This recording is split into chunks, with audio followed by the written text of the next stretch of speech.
नमस्कार दोस्तों, अलंकार स्टार्ट करते हैं। अलंकार शब्द का अर्थ है अलंकार का अर्थ है आभूषण या गहना। जिस प्रकार एक स्त्री अपने सौंदर्य में वृद्धि के लिए आभूषण का प्रयोग करती है, उसी प्रकार हम काव्य में प्रयुक्त होने वाले अलंकारों, शब्दों एवं अर्थों में चमत्कार उत्पन्न करने के लिए काव्य सौंदर्य में वृद्धि करते हैं, उसको हम अलंकार बोलते हैं। अलंकार के कितने भेद हैं? अलंकार साहित्य में शब्द और अर्थ दोनों का महत्व होता है। कहीं शब्द प्रयोग से तो कहीं अर्थ प्रयोग के चमत्कार से, और कहीं कहीं दोनों के साथ प्रयोग में काव्य सौंदर्य में वृद्धि होती है। हमारे जो अलंकार हैं वो तीन प्रकार के हैं: शब्दालंकार, अर्थालंकार, उभयालंकार। शब्दालंकार जहाँ शब्दों के प्रयोग से काव्य में सौंदर्य की वृद्धि होती है, वह होता है शब्दालंकार। जैसे चारु चंद्र की चंचल किरणें खेल रही हैं जलथल में। चारु चंद्र की चंचल किरणें खेल रही हैं जलथल में। ये हो गया हमारा शब्दालंकार का उदाहरण। नेक्स्ट है अर्थालंकार, जहाँ शब्दों के साथ शब्दों के अर्थों के कारण काव्य में चमत्कार एवं सौंदर्य उत्पन्न हो, उसको क्या बोलते हैं हम? अर्थालंकार। जैसे चरण कमल बंदो हरि राय। चरण कमल बंदो हरि राय। तीसरा हमारा है उभयालंकार। जिन अलंकारों का चमत्कार शब्द और अर्थ दोनों पर आश्रित होता है, उसे उभयालंकार कहते हैं। जैसे नर की ऊर, नल नीर की गति, एके कई जोड़, जे तो नीचो है चले ते तो ऊंचो होई। अब हम इसके अलंकार पढ़ेंगे। जो प्रमुख अलंकार है इसमें अनुप्रास। अनुप्रास अलंकार। हमारा जो अनुप्रास अलंकार है वो क्या है? जहाँ व्यंजनों की बार बार आवृत्ति के कारण चमत्कार उत्पन्न हो, वह अनुप्रास अलंकार कहलाता है। जहाँ व्यंजन मतलब व्यंजन जो हमारे प्रयुक्त होते हैं, उनकी बार बार रिपीट होते हैं, वो उससे जो चमत्कार उत्पन्न होता है, उसके क्या कहते हैं? अनुप्रास अलंकार। इसका एग्जाम्पल है तरनी तनुजा टट तमाल तरवर बहु छाए। तरनी तनुजा टट तमाल तरवर बहु छाए।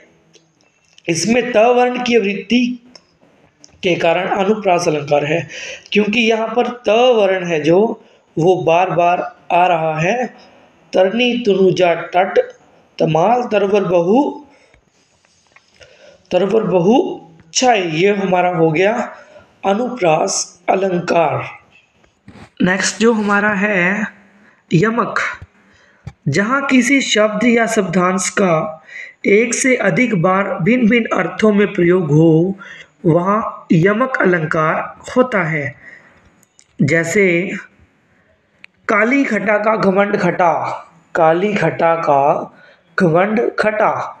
यहाँ खटा शब्द की आवृत्ति भिन्न भिन्न अर्थ में हुई है। जैसे यहाँ पे खटा शब्द है, उसका जो प्रयुक्त हुआ है वो दो बार प्रयुक्त हुआ है, खटा। काली खटा का घमंड खटा। इसमें जो शब्दांश एक से अधिक बार, मतलब जो खटा शब्द है वो दो बार प्रयुक्त हुआ है, परंतु उनका भिन्न भिन्न अर्थों में है। जैसे खटा, पहली जो खटा है काली खटा।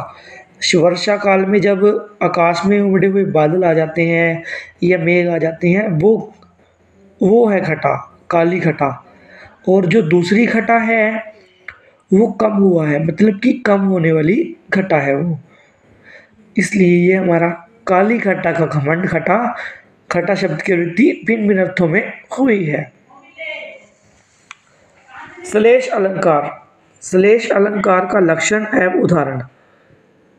श्लेष, जहाँ एक शब्द के एक ही बार प्रयुक्त होने पर दो अर्थ निकले, जहाँ एक ही शब्द के प्रयुक्त होने पर दो अर्थ निकली, जैसे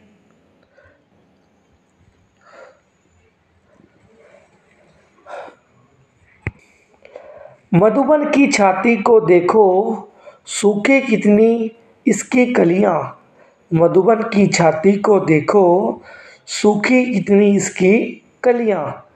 यहाँ कलियां शब्द का प्रयोग एक बार हुआ है, किंतु इसमें अर्थ की भिन्नता है या अर्थ है, अलग अलग है। इसमें जो है पहले है जो मधुबन की छाती को देखो सूखी इसकी कितनी कलियां, खिलने से पूर्व फूल की दशा, ठीक है, और यौवन पूर्व की अवस्था, मतलब कि खिलने से पहले जो फूल की दशा होती है और यौवन पूर्व की जो अवस्था होती है उसको हम कलियां कहते हैं।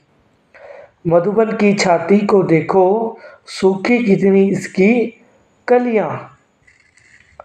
नेक्स्ट जो हमारा है उपमा अलंकार। देखो, जहाँ किसी वस्तु, पदार्थ या व्यक्ति के गुण, रूप, दशा आदि के कारण उत्कर्ष बताने के लिए किसी लोक परिचित या लोक प्रसिद्ध व्यक्ति की तुलना की जाती है, वह कौन सा अलंकार होता है? उपमा। उपमा अलंकार का वहाँ प्रयोग किया जाता है। एग्जाम्पल है इसमें, उसका हृदय नवनीत सा कोमल। उसका हृदय नवनीत सा कोमल। यहाँ इस वाक्य में हृदय उपमेय और नवनीत उपमान, कोमल साधारण धर्म या सा उपवाचक हैं। जहाँ पर सा, सी, सम, उत्तम पाए जाएं उसको वो कौन सा अलंकार हो जाता है? उपमा अलंकार। ये इसकी पहचान है। इसमें देखो जैसे लिख रखा है, हाय फूल सी कोमल बच्ची हुई राख की थी ढेरी। हाय फूल की सी कोमल बच्ची हुई राख की थी ढेरी। ये कौन सा अलंकार है? उपमा अलंकार। नेक्स्ट है रूपक अलंकार। जहाँ अत्यंत समानता दिखाने के लिए उपमेय और उपमान में अभेद बताया जाए, वह कौन सा अलंकार है? रूपक अलंकार। जैसे इसमें दे रखा है, मैया मैं तो चंद्र खिलौना ले हूँ। मैया मैं तो चंद्र खिलौना ले हूँ। यहाँ पर श्री राम जी कह रहे हैं यशोदा माता को, मैया मैं तो चंद्र खिलौना ले हूँ। चंद्र खिलौना, जो राम जी हैं वो जो चंद्रमा है उसको एक खिलौना बता रहे हैं कि मैं तो एक चंद्र खिलौना ले हूँ। ये कौन सा अलंकार का एग्जाम्पल है? रूपक अलंकार का।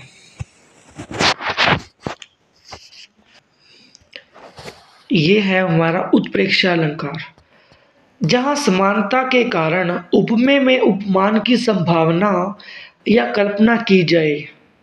जहाँ समानता के कारण उपमेय में उपमान की संभावना या कल्पना की जाए। ऐसे हो गया, सोवत ओढ़े पीतू पटु श्याम सिलोने गात, मनु नीलमणि सैल पर आतपु पर्यो प्रभात। इसमें कहा गया है, यहाँ श्री कृष्ण के सांवले रूप और उसके नीले पीले वस्त्रों में प्रातःकालीन सूर्य की धूप से सुशोभित नीलमणि पर्वत की संभावना होने के कारण उत्प्रेक्षा अलंकार का प्रयोग किया गया है। नेक्स्ट जो हमारा अलंकार है वो है मानवीकरण। ये है, जहाँ जड़ प्रकृति पर मानवीय भावनाओं और क्रियाओं का आरोप हो। जहाँ जड़ प्रकृति पर मानवीय भावनाओं और क्रियाओं का आरोप हो, वो होता है हमारा मानवीकरण अलंकार। इसका एग्जाम्पल है, लोया लतिका भी भर लाई, मधु मुकुल नवल रस गागरी। यहाँ लतिका में मानवीय क्रियाओं का आरोप है। लतिका में मानवीय अलंकार सिद्ध है। मानवीकरण अधिकार के कुछ अन्य उदाहरण। मेघ आए बन ठन के संवर के।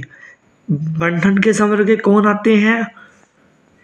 इंसान आते हैं, मनुष्य आता है, तो उसका मानवीकरण किया गया है। मेघ आए बन ठन के संवर के, ये हमारा हो जाएगा अतिशयोक्ति अलंकार। जहां किसी वस्तु का बढ़ा चढ़ाकर वर्णन किया जाए, या मतलब कि हम बोल सकते हैं कि बिल्कुल ही फ्रॉड या झूठ बोला जाए। ठीक है, अब इसमें हमारा एग्जाम्पल हो जाएगा, हनुमान की पूंछ में लग ना पाई आग, लंका शीघ्र जली गई, जले गए निशाचर भाग। हनुमान की पूंछ में भी आग लगी भी नहीं थी कि लंका पहले जल गई और राक्षस उससे पहले भाग गए। हनुमान की पूंछ में अभी आग लगी भी नहीं थी कि सारी लंका जल गई और सारे राक्षस वहां से भाग गए। यहाँ हनुमान की वीरता का वर्णन लोक सीमा से भी अधिक बढ़कर किया गया है, इसलिए यहाँ पर अतिशयोक्ति अलंकार है। यह नेक्स्ट जो इसका एग्जाम्पल है, आगे नदियां बड़ी अपार, खोड़ा कैसे उतरे पार, राणा ने सोचा इस पार, तब तक चेतक था उस पार। चेतक जो नाम है वो महाराणा जी के घोड़े का नाम है।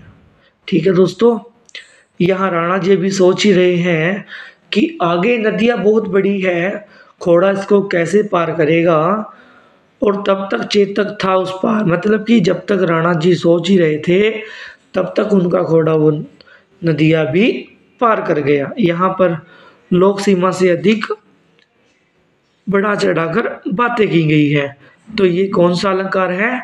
अतिशयोक्ति। नेक्स्ट है अन्योक्ति अलंकार। जहां उपमान के वर्णन के माध्यम से उपमेय का वर्णन किया जाए वह होता है अन्योक्ति अलंकार। इसका एग्जाम्पल हो जाएगा अन्योक्ति अलंकार का, जिस दिन देखे वे कुसुम गई सुभीति बहार, अब अली रही गुलाब में अपत किटली डार। यहाँ अली के माध्यम से एक ऐसे गुण की ओर संकेत किया गया है जिसका आश्रयदाता पत्रहीन शाखा गुलाब जैसा रह गया हो, इसलिए यहाँ पर अन्योक्ति अलंकार है। नेक्स्ट हमारा है पुनरुक्ति प्रकाश अलंकार। पुनरुक्ति प्रकाश अलंकार, जब कवि एक शब्द की आवृत्ति काव्य में चमत्कार उत्पन्न करने के लिए करता है, वो होता है हमारा पुनरुक्ति प्रकाश अलंकार। जैसे होले होले जाती मुझे बांध निज माया से, होले होले जाती मुझे बांध निज माया से, इसलिए यहाँ पर होले होले शब्द का बार बार प्रयोग हुआ है, तो यहाँ कौन सा है? पुनरुक्ति प्रकाश अलंकार। थैंक यू दोस्तों, और जुड़े रहिए आपके अपने चैनल स्टडी विद राहुल।